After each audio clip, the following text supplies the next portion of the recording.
Depresioni nuk është thjesht një humor i keq apo një periudhë e shkurtër e trishtimit. Ai është një problem i shëndetit mendor, i cili sa më herët të diagnostikohet, aq më i lehtë është rikuperimi. Janë disa simptoma përmes të cilave kuptohet që një person po vuan nga depresioni. Mund të filloj me ankesa trupore, siç mund të jenë ankesat somatike, dhimbjet e ndryshme muskulare, ankesat gastrointestinale, diskomforti gastrointestinal, çrregullimet e gjumit, çrregullimet e jashtëqitjes, të ushqyerjes.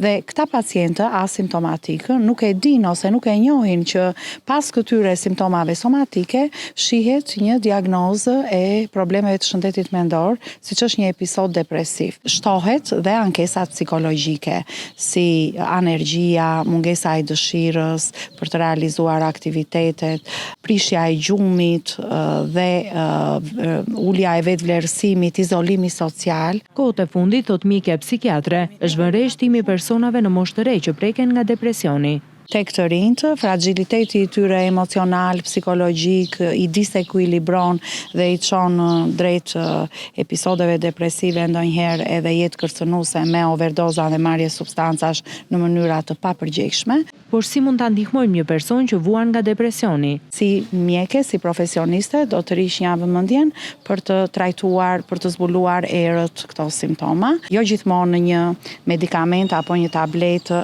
është ajo që na shpëton. Ekuilibri psikologjik dhe somatik në vetja tonë dhe të kërkojmë ndihmë tek njerëzit e besueshëm. Në rastin e një personi që vuan nga depresioni, mbështetja sociale është jetike, si dhe kërkimi i ndihmës nga profesionistët.